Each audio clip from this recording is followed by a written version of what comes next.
Aproveitando, falando, já que eu falei, eu botei o dólar na mesa aqui, não sei se quer o Leandro começar, como é que tá vendo o dólar, talvez no mundo, e o nosso real, né? Bom, ontem a Yellen, né, que foi escolhida aí para ser a nova secretária do Tesouro aqui nos Estados Unidos e foi presidente do Fed por muitos anos durante a administração Obama, ela disse que os Estados Unidos não estão interessados num dólar fraco. Então foi uma declaração até forte de alguém que usualmente não dá esse tipo de declaração.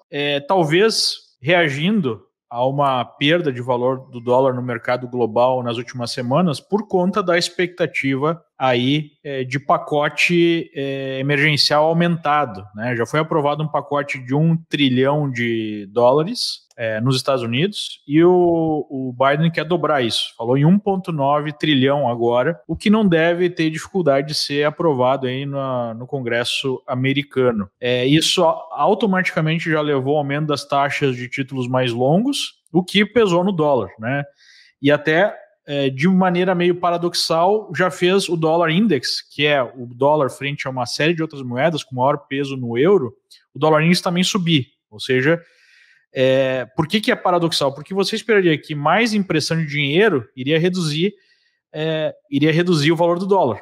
Mas como há, né, o aumento do juro por conta do Tesouro ter que atrair mais recursos, num primeiro momento que acontece o dólar sobe, porque mais pessoas vão colocar o seu dinheiro em dólar para render a juros em dólar, já que não há, pelo menos nesse momento, um medo maior com a inflação. Por quê? Porque ainda estamos sofrendo fortes influências da crise gerada pela pandemia, ou melhor colocando, gerando pelos lockdowns, né? Pela forma que o mundo tratou com a epidemia.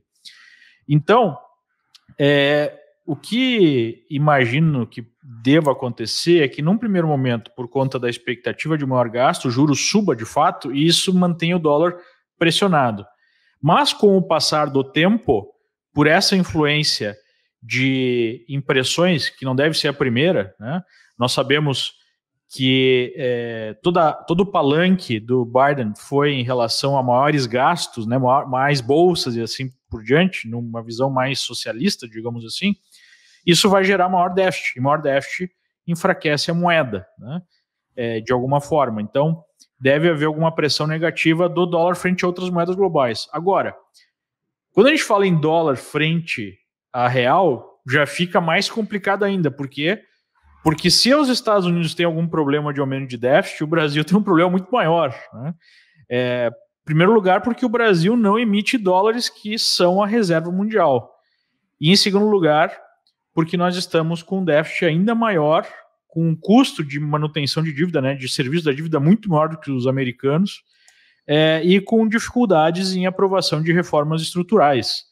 E nós estamos vendo o ambiente político pesando, né, mais aí nas últimas semanas, o que deixa menor a chance de aprovação dessas reformas que são super importantes.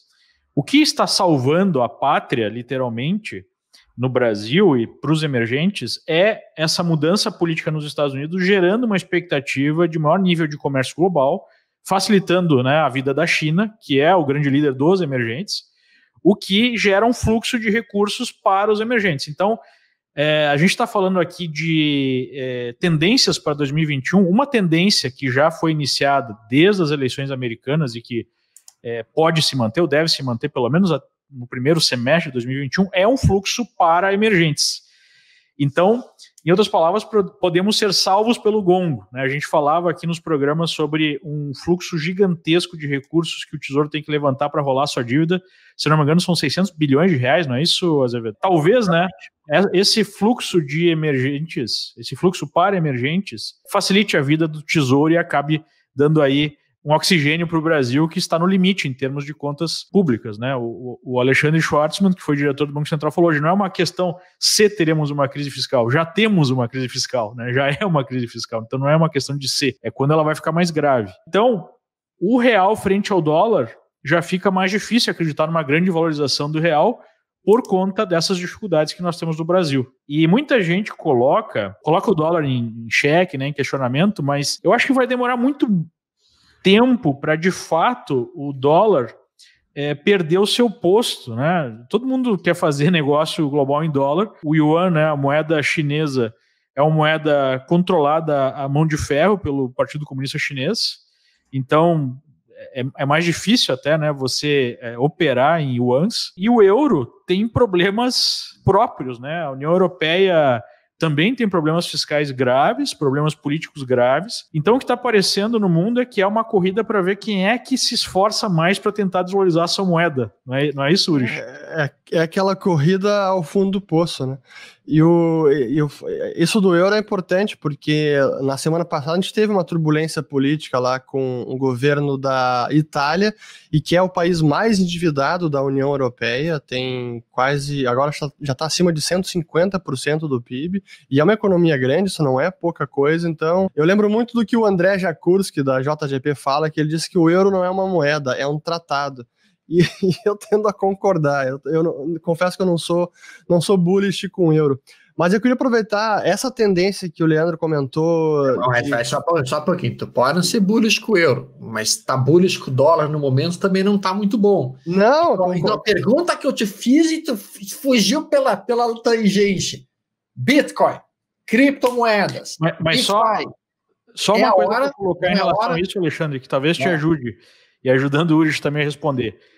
De uma certa forma, esse rally que a gente está vendo de commodities, de ações, de Bitcoin, de imóveis, é uma reação a essa corrida para a desvalorização de moedas. Sim. É o reflexo disso, né?